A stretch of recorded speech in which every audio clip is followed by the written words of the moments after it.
I do have a couple of quick questions, just about inflation.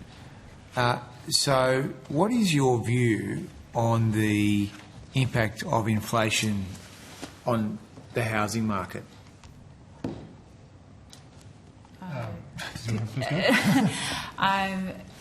In the context of how does the rate of inflation impact rents and dwelling prices? Is that what you mean? Particularly given the issues that Senator Smith was asking you about concerning migration, how is stubbornly high inflation impacting the housing market when the cost of housing in the inflation figures is stubbornly high? So how is that impacting Australians? Well, so housing costs are a component of the CPI. Rents is one component of that. It's not the only component. There's a number of services actually that are captured in there.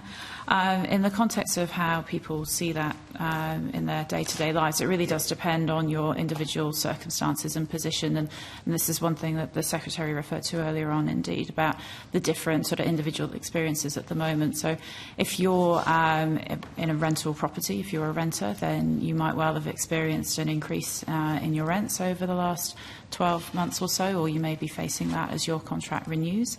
If you're an owner-occupier, then you're obviously not exposed to the rental market, and that is the majority of households in Australia, in fact. And within that owner-occupier group, there will be very different experiences as well.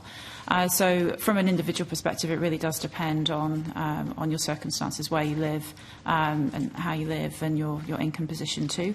When we look in the CPI, we are looking at the overall aggregate average impact, if you like, for the average person. That's what the CPI is constructed to consider. Okay. Have you done modelling to look at the impact of this inflation being so stubborn on the government's housing policies?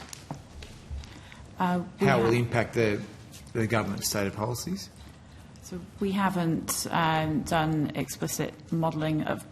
From what I'm trying to understand your question. Sorry, are you trying to? The question is, have you done modelling at Treasury, which looks at the impact of stubbornly high inflation on the government's various housing policies, including the million new houses that Dr. Chalmers has flagged as part of Labor's policy? In the context of implementing that policy and how that flows into the economy, we haven't looked at stubbornly high inflation as a factor in whether or not that delivery would or wouldn't take place. That's not normal modelling that we would consider.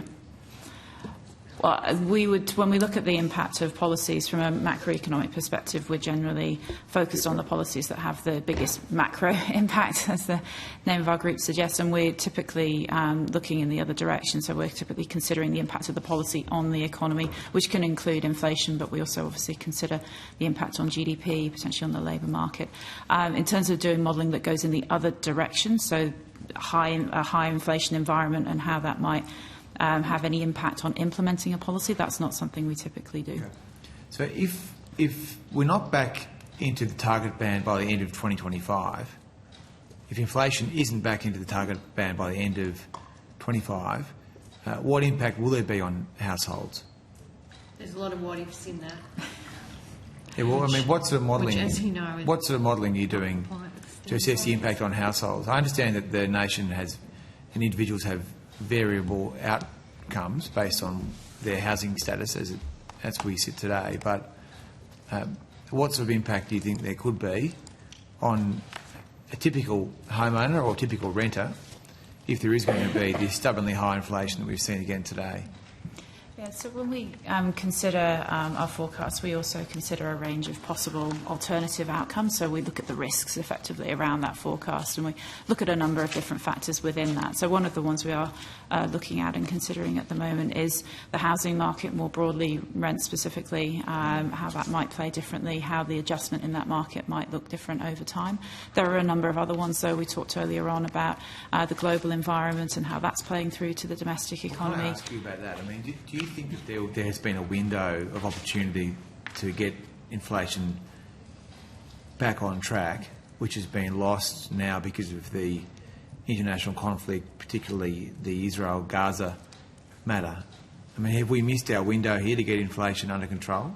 Our projections at budget weren't predicated on that conflict taking place. As you can imagine, we don't factor in uncertain, unusual events like that into a baseline projection. So at budget, we didn't consider and include in our baseline forecast a conflict in the Middle East of that type. And as you can see in the budget papers, the projections for inflation from then through to now and beyond were for inflation to moderate through the forecast horizon.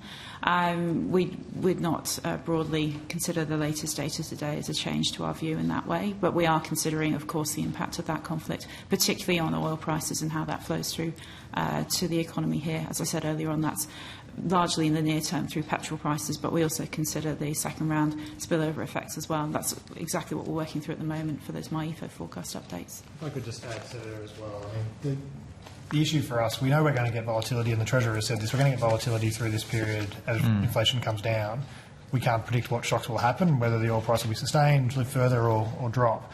The thing we focus heavily on is inflation expectations, and I think that's the key over time, is to anchor inflation expectations. And certainly our read, and I think from statements from the Reserve Bank, we don't see at this stage any movement in that. We don't see a worrying trend in inflation expectations.